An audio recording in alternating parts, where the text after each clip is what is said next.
Hello bachon, let's read this question. The question says the correct relationship between the two current gains alpha and beta in a transistor is, and the given options are A, alpha is equal to beta upon 1 plus beta, B, alpha is equal to 1 plus beta upon beta, C, beta is equal to alpha upon 1 plus alpha, और D, beta is equal to alpha upon alpha minus 1.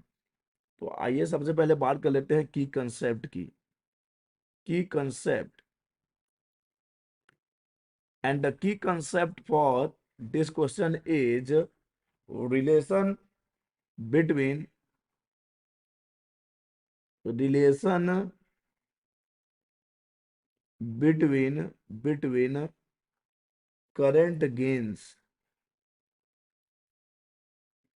relation between current gains. देखिए, हम बात करने वाले हैं transistor में current gains की. Okay, तो यहाँ पर हम दो मोड्स लेंगे या दो कॉन्फ़िगरेशन लेंगे. एक लेंगे हम common base mode, common base mode, और एक हम बात करेंगे कॉमन इमीटर मोड की. Common emitter configuration, common emitter, common emitter, common emitter mode. अब देखिए अल्फा क्या है और बीटा क्या है. अल्फा भी करंट गेन है और बीटा भी करंट गेन है. अल्फा करंट गेन है इन the case of common base mode. Alpha is the current gain in case of common base mode or common base configuration, and beta is also the current gain but in the case of common emitter mode. And देखिए अगर हम define करना चाहते हैं कि what are alpha and beta, तो देखो definition हम लिख सकते हैं, या चलिए समझ लेते हैं डेफिनेशन क्या होता है. देखो अल्फा होता है करंट गेन है किस केस में, कॉमन बेस मोड में. It is defined as the ratio of change in the collector current, change in the collector current to the change in the emitter current, change in the emitter current, change in the collector current to change in the emitter current.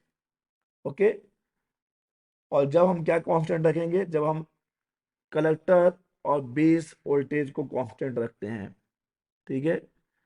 So in the case of common base mode, the ratio of the change in the collector current to change in the emitter current is called current gain when the collector base voltage is constant, VCB is constant. Okay, वैसे ही अगर हम beta को define करना चाहें तो beta क्या होता है बच्चे, बीटा यानी कि ये भी करंट गेन है. In the common emitter mode, the ratio of change in collector current, the ratio of change in collector current to the change in base current, to the change in base current, the change in base current is called current gain when the collector emitter voltage is constant, when the collector emitter voltage is constant. Okay, तो ये हो गया alpha की कहानी, ये हो गई beta की कहानी.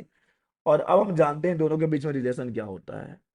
हम जानते हैं कि बीटा इज इक्वल टू होता है alpha upon 1 minus alpha. This is the relation between current gains alpha and beta. तो अब देखिए क्वेश्चन में हमको अल्फा बताना है कि अल्फा क्या होगा बीटा के टर्म्स में. एक्चुअली हमने जो रिलेशन लिखा है बीटा को लिखा अल्फा के टर्म्स में, और हमको बताना है. ठीक है, एक मिनट, दोनों ही ऑप्शंस हैं लेकिन हमको क्या करना चाहिए, बीटा है अल्फा अपन 1 माइनस अल्फा ना, तो अल्फा अपन 1 माइनस अल्फा तो कोई गिवन ही नहीं है.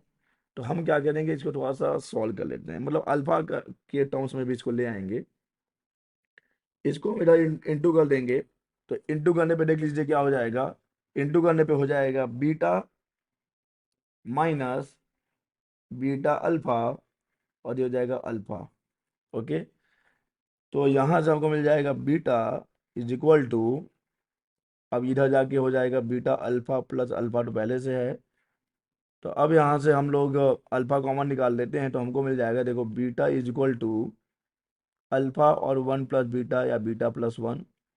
तो यहाँ से अल्फा मिल गया हमको beta upon 1 plus beta, beta upon 1 plus beta. तो देखिए हमको ये अल्फा भी आ गया.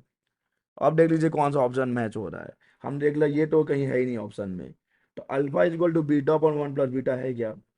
Alpha is equal to beta upon one plus beta. देख लीजिए ऑप्शन ए जो है करेक्ट ऑप्शन है। So the correct option is A, correct option is A.